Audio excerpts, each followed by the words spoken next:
Alrighty then, hello everyone. We are back once more with our anime yay or nay podcast where we blah, blah, blah, blah. You know, you should really try to like work out your mouth and do some stuff before you actually start recording, but I don't do that for whatever reason, so I'm gonna sound like crap as usual. We watched the 10th through 12th episodes 10 through 12 of Ergo Proxy. I'm off today. How are we all doing? I'm the Outback Al. Hot for Justice. And Chibi-Doob. I'm like, I feel like you go longer with that every time, so I'm wondering like how long Yeah. you're gonna sustain it after a while. We might need to, at one point, do counts to see how long I can hold that out for. I'm sure someone will do it in the comments or something. Anywho, 10 through 12. So we didn't mention last time that Riel got stabbed. I forgot about that whenever I forgot about that whenever we were talking about it before. She's presumed dead in Ramdo. I guess Dr. Creep signed her death certificate, and now he's like on the outs or something. But now other bad guy is trying to pull some stuff, trying to take over whatever. I'm not 100% on what his plan is. But it's not. That doesn't really matter because ultimately the past 3 episodes were a bit about figuring out your place in the universe and existentialism. We had one for Riel where she's trying to figure out, well, what's my meaning of life, and then Vincent trying to come to terms with the fact that he's a proxy now, and I guess his proxy is an alternate personality to him, and he wants other things, and then they got to meet up and hang out on a boat and kill some things, and that's the short version. What did everyone else think? What was going on? It was very confusing for me at most points. I was getting some bits and pieces of it, and then I was like, I'm still confused. It's a bit of an Evangelion ending episode, isn't it? Yeah, it was very like existential, I guess, in a way, but like not in like a way that made sense to me. Just like it seemed like they were trying to be very like poetic with it, and I was just kind of like I felt like it kind of made sense. I mean, I didn't feel like it like went up its own ass. So, and that's how those episodes usually go, I think. I don't know. I mean, like it was just a lot to take in at once, I guess. Yeah. But especially like because they right after not watching it for like a week, and then like starting off on like episode 10, I believe it was. Yeah. And it was like, oh, Daedalus is like saying a bunch of stuff about, well, I guess Raul's saying a bunch of stuff to Daedalus about like how he was designed to like take care of like Riel. Yeah. And basically that's why he has like all that footage of her as a kid, because he watched her grow. I guess that's not so creepy, but again, like when he's there at the end talking to the dead proxy and he's like, "Oh, this is all for you, Riel." He clearly it goes a little bit beyond the Call of Duty and his particular interests. Yeah. So I think it might just be like he's kind of it's not just even a job for him anymore. It's like his one purpose in life has literally just become Riel. Yeah. Yeah. Which like is an interesting like theme, because I guess like since everyone, even though he's not like an auto rave or anything, and everyone is like grown and like all that. I'm assuming this is kind of like whatever you are is like designated from birth, and what your job here in the dome and everything else, it's like we made you for this. Right. And like I'm guessing that's why so many people like were living, those were the people living outside the dome, were like, yeah, I don't just want to be whatever you birthed me for. I'd like some free choices and the ability to choose my own destiny, kind of thing, which is interesting. It's an interesting theme to play around with. I'm sure it's going to come up a couple more times, because like Riel's whole thing was like, well, what's my purpose now? Because I don't know what I'm doing, and I guess now she finds her purpose as to find the truth. Yeah. About whatever, I guess. And then, I guess, like, so, to also kind of give, like, background for anyone who's listening, so, like, Rawl is like, I'll let you continue to do your research, Daedalus, and Daedalus is like, well, I have already done my research. I told you a number that I used to, like, cut out the electricity, but in fact, that number is actually a measurement for how much of, like, this, I guess, like, a substance that, like, to kill the, like, cells that are in proxies. Say that so again? Then yeah. he makes, like, this bullet. Yeah, he made a magic bullet to kill a proxy, which works apparently. And then he gives it to Riel to use for when, if she sees a proxy outside of the dome, which she does. She sees 2 of them. Yeah. One of whom is our boy Vincent, who I guess is starting to get some control over his... I'll just call him Jekyll and Hyde for now. His hide. Getting him under heel a little bit. Yeah, Ergo. But, I mean, he's just Jekyll and hiding a little bit.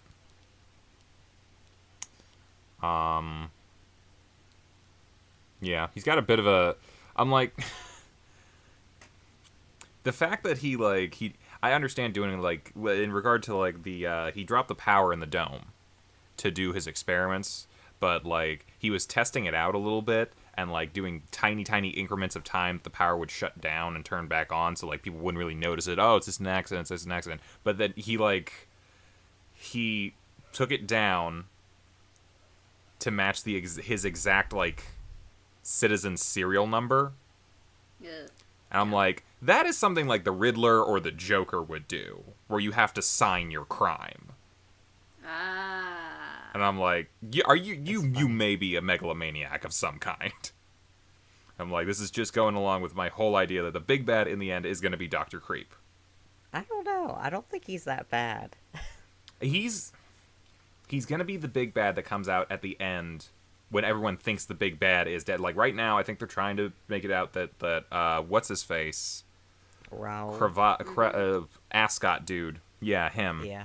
That he is going to be the big bad guy who yada yada, and I'm going to be the one who's, like, trying to take over the dome and all this other hoopla. But I feel like, just from the way that, like, he acts whenever the dude's not around, Dr. Creep is going to be, like, having his own plans of how to subvert whatever Ascot is doing and make it so that he's the one who comes out on top. He's like, you thought I was under your heel, but I'm been in control the whole time, kind of thing. He is definitely serving his own purposes. Yeah. I mean, everyone kind of is. I mean, even Riel, who's like...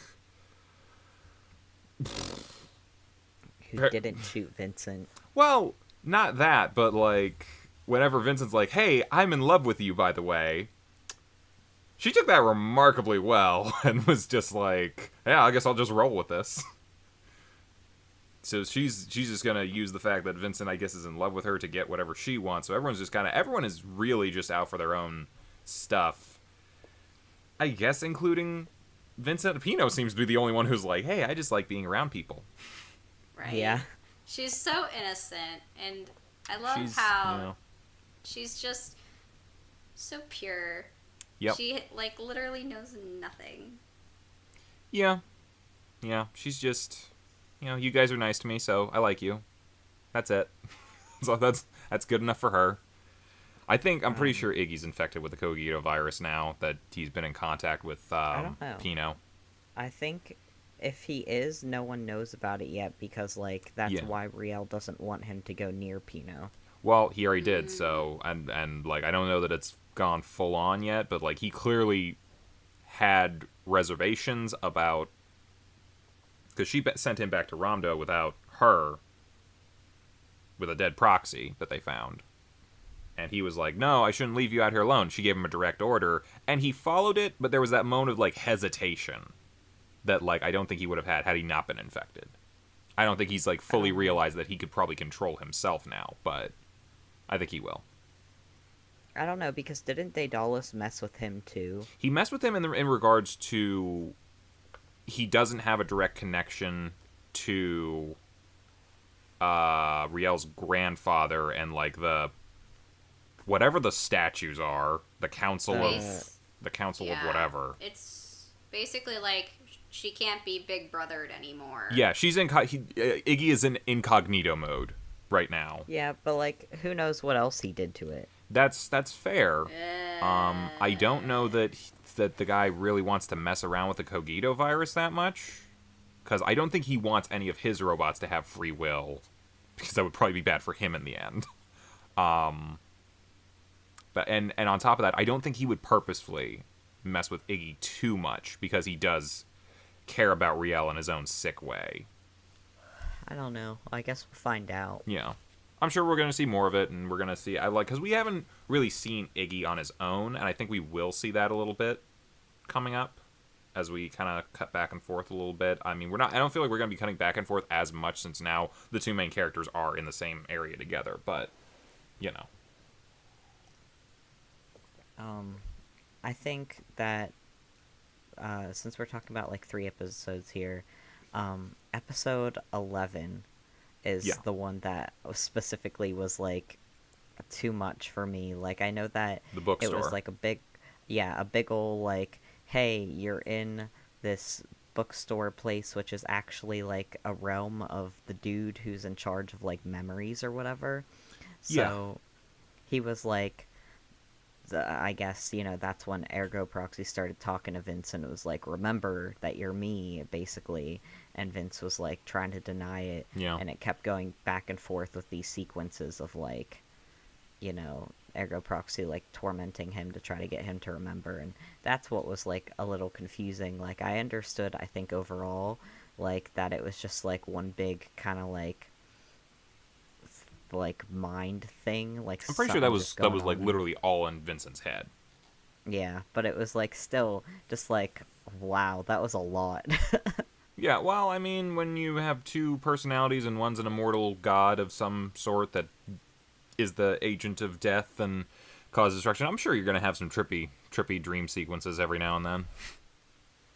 He's already had some trippy dream sequences. We didn't really talk about it earlier, but like in episode 4, whenever he's like recovering from being outside the dome, he had another, like, a series of trippy visions with, like, his past and the things that had just been recently happening to him before he got better. And, like, I think this is kind of a similar situation where he's just like, yeah, you know, he got thrown out of the dome and was called a criminal and whatever else, and that kind of, like, threw his life out of access and off access, and he kind of had a little bit of a mental breakdown, and then, like, had to pull himself back together from that. And I feel like it just happened again in a different but equally impactful way, in that he's not even who he thinks he is anymore. He's no longer the person that he wants to be. He's not even the person that he thought that he was now. So he's like, yeah. I think the next step is he's gonna go back to Mosque to try to figure out, like, how he's like what exactly he suppressed of him being Ergo Proxy. Yeah. Which is where we're on our way there now. We've been on our way there for like how many episodes, but we're like, now that Riel's with Vincent, I'm sure they're gonna just zoom right over, hopefully. Yeah. Because we're halfway through the series now. Yeah. Oh my god. Yeah. I suspect that's where it's going, though. Yeah. And we'll probably see more stuff back at, like, Rondo with, like, Iggy and Daedalus and... Yeah. I'm interested to see where some of that goes. Yeah, see what they, like, what Daedalus does with the dead proxy that Iggy brings back that Vincent... Well, I guess Riel killed it, but Vincent was fighting it and Riel shot it. Yeah. And the bullets worked, so... Yeah. It was with a little auto rave, kind of like Pinot a little bit, and that one did get away. So I'm wondering if that's going to come back at some point. It might not. Probably. Because who knows? But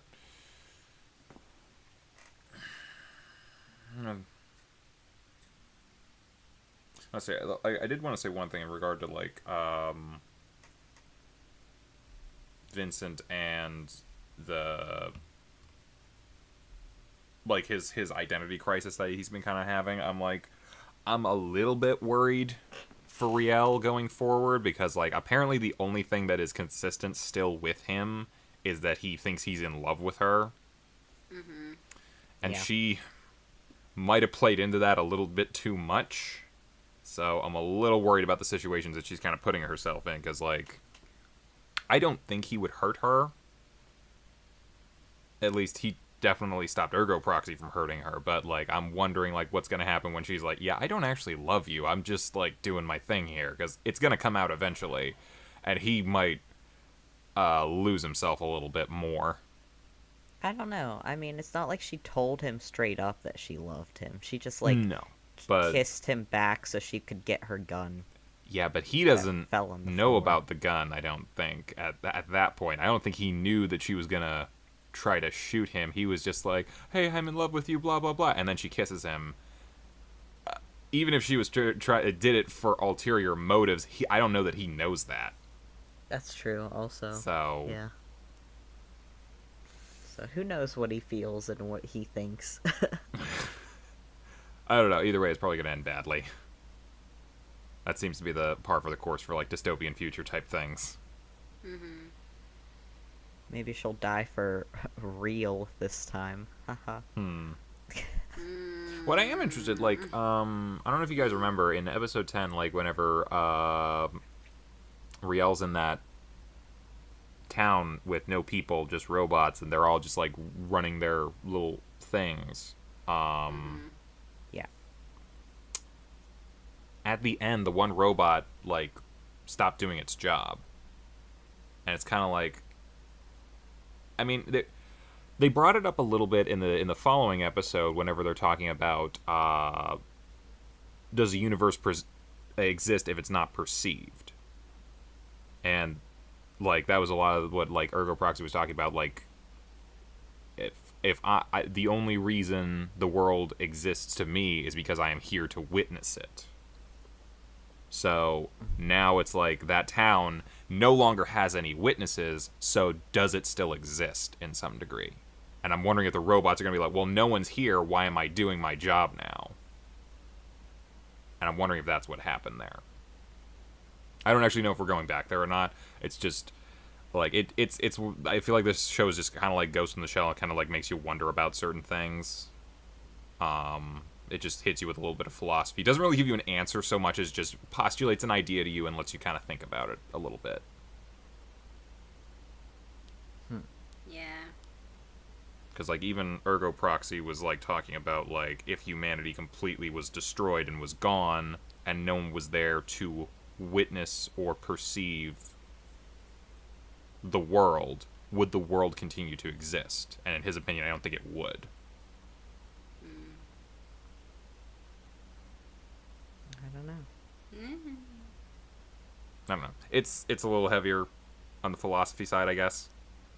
And they won't give us a straight answer. At least, I don't know. Part of me feels like I hope they don't give us a straight answer, because I don't think there should be one.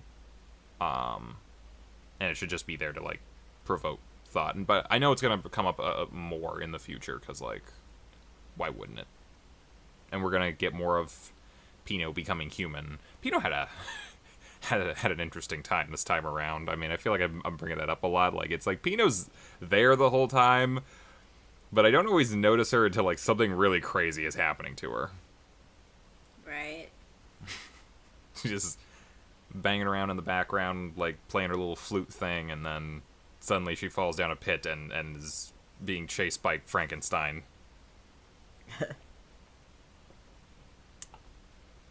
I don't know. I'm not sure what they're gonna do with that. Yeah. But, yeah, so I feel like, overall, those episodes were pretty plot heavy. Well, in some cases. At least, like, the whole Daedalus part in, like, episode 10, that was pretty, like, plot heavy. And then I guess, like, Vincent accepting that he's Ergo Proxy. and now they're going to mosque. So I feel like some of these episodes are kind of like going like, here's the plot heavy one, here's the character heavy one, and then here's like a mixture, and then we're gonna go back to like plot heavy, character heavy, back and forth throughout a little bit. Because I feel like... What do you think? What do you think, Chibs? Sorry. What? I can't hear.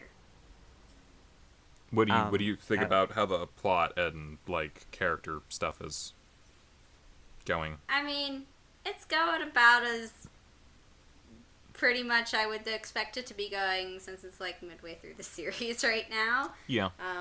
I mean, we still got a long way to go, so there's definitely like a lot more that they still need to shovel out. Like, there's gonna be a lot more plot points and things that I feel we're going to be seeing, because like we've already got like a lot of like sort of like a base, and then we've got a lot of other plot points or like attributes that have been given to characters, but it's like we're midway through, so there's still a lot more to digest as far as what's coming, and I'm just like, I hope it doesn't get too convoluted.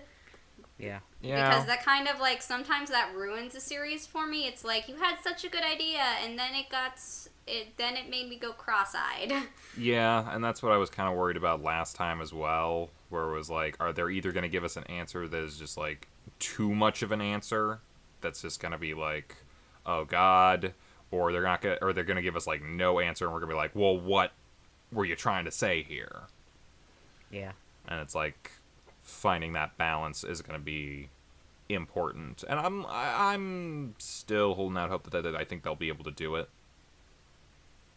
I have a feeling it's going to be a lot of like, they expect you to like get what's going on just from them like showing something or saying something, but not exactly explaining it. I mean, because that's I'm usually pretty good at that, but you know. I mean, it just seems to be like how the show's gone so far anyway. Say that again? I'd like it kind of broke up a little bit. It seems to be how the show has been going so far with some of the like plot points anyway. Not all of them, but I don't know. I feel like they're gonna go for like a analyze this yourself kind of ending. Yeah, I mean, that's also kind of an Evangelion thing as well. Yeah. It was like, here, we're throwing a bunch of stuff at you, analyze it. Again, I was kind of feeling a little bit more like the philosophy from like Ghost in the Shell. It's like, they don't really give you an answer. And when I say Ghost in the Shell, I'm more talking about the series standalone complex, where they have a couple different like philosophical thoughts and thought experiments that they bring up a couple times throughout the series, and at no point do they really ever like give you like, here's the real answer to it, but they like show you a couple different sides of the idea, and they kind of let you think about it yourself. Ultimately, though, the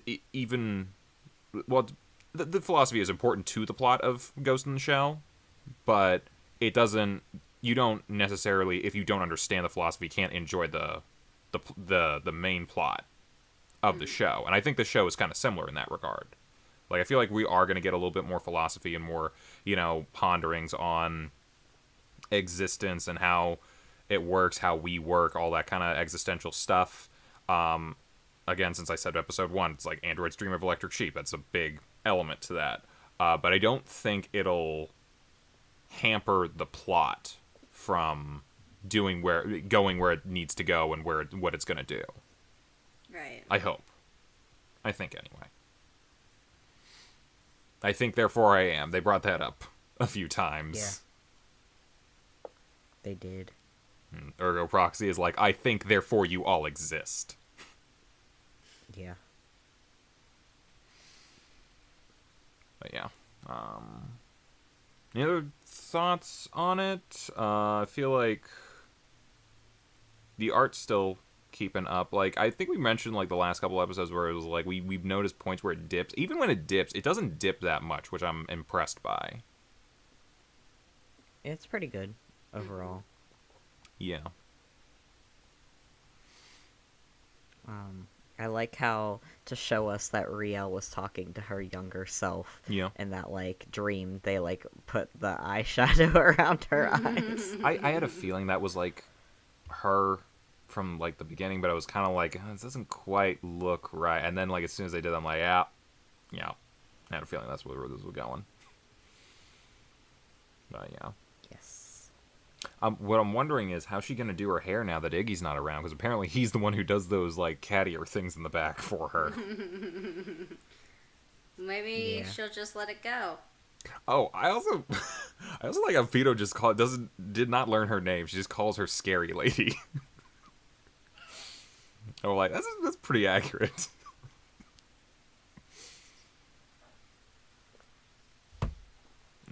What else? Weirdly enough, I think we were talking about Ghost in the Shell. I want to say, I'm going to double check it real quick. But I think the librarian guy was the voice of the chief in Ghost in the Shell standalone complex. Okay. I'm going to double check that real quick. Okay. But yeah. I have the theme song stuck in my head now. Yeah, it's still a good theme song. Still loving I like it. the theme a lot. Librarian. How are you? The Mines Library.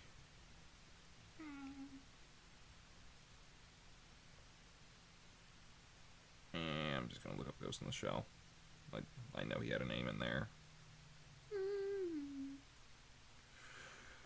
Oh, I want to mention one other thing. There was like it was kind of just a little fun little nod.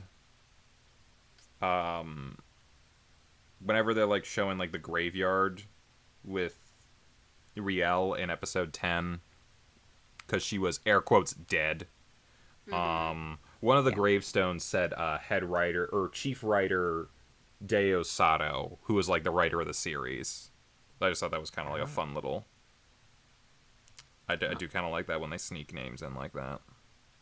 I did not notice. Yeah, I'm watching the dub, so there's a couple like notes and translation things for that. So I just didn't read the notes and translations. Yeah.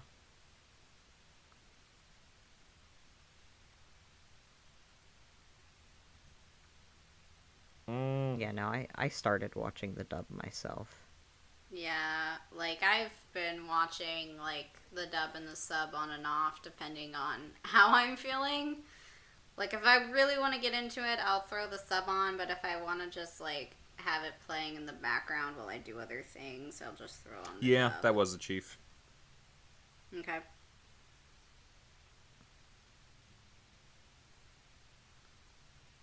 Because I mean, honestly, and like the English cast isn't that bad. Yeah. As far as like dubs are concerned. Yeah, I feel this is a whole other conversation, but like I feel like people like tend to beat down on dubs a little bit more than I think is really necessary. But like my whole thing is like I'm not a fan of dubs when it's like you have like very well-known voice actors, but the voice just doesn't fit. It's better when you have voice actors, like, and you make sure that the voice fits. Yeah. Because sometimes, like, some voice actors do not fit as well as other actors that I've heard do the same role in, like, an abridged series. So... That's fair. I don't know. I kind of feel like... I mean, there's always going to be good and bad no matter what time period you're in, but I feel like between, like, the late 90s to, like, the early 2010s was, like, a pretty decent time for, like, voice acting overall, because it was, like, before that, it was just, like, let's just bring in some radio people and, like, see what they do, and they didn't really, like, you know, there were some good ones, but there was a lot of, like, really bad ones, and then Cowboy Bebop happened, and people were like, oh, so that we can have standards to this. And then, like, I think there was a lot more good dubs were made post 98 after Bebop came out. And then, not to say that there aren't any good ones today, but I feel like it has gone a little bit downhill simply because, and we discussed this also, there's so much anime coming out. Right. And, like, there's so many, like, it's simulcasted, it's just there's such a rush on it, and there's, like, so many things, cogs turning, and people have to be doing so much that it's like, I don't think they have enough time to really look at or delve in as much as they used to. Right. So you're getting maybe like the first shot of whatever they're doing, and maybe they needed a second run of it or something like that. And I feel like the sweet spot of that is like, yeah, back in the mid 2000s where it was like, yeah, we've realized we can do a lot better, but we still have enough time between release schedules and everything else to really, look at the characters and be like, well, how should this be said? And I think what you're saying in regard to like a Bridge series people, they have all the time in the world to figure out how they want to say their stuff. So I think that definitely is a factor to that. I defend a lot of dubs. Probably more than I should, but That's fine. Yeah. Nothing wrong with dubs. Yeah. Unless they're really, really bad. I've seen those. But, yeah. I think this is a decent one. Yeah.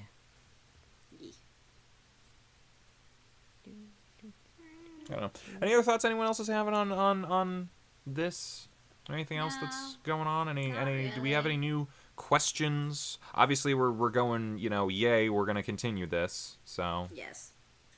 Yeah, I don't really have many questions at this point. I just am kind of looking forward to seeing what they're gonna do next. I'm looking forward to Mosque. I'm like, based on how this Actually- has been going, I'm wondering how much of a road trip anime this is gonna be. Are we gonna get to Mosque quickly from here or not? That too. Actually, there is one thing. I do want to know more about that, like, auto-rave that was with the other proxy in Yeah. episode 12. Yeah, the not Pinot. Yes. I think they're gonna come So- back because they like too clearly looked at everyone before leaving, and then like Yeah. something's gonna come of that. I think. So, I hope so. Yeah. Is that about it? Yep. All right. Yeah, that's well, all I I'm looking have. forward to the next couple, and we'll have another one out next week to discuss that. If anyone's following along with this. Yeah. Alright. Alrighty. We'll see you guys in the next one.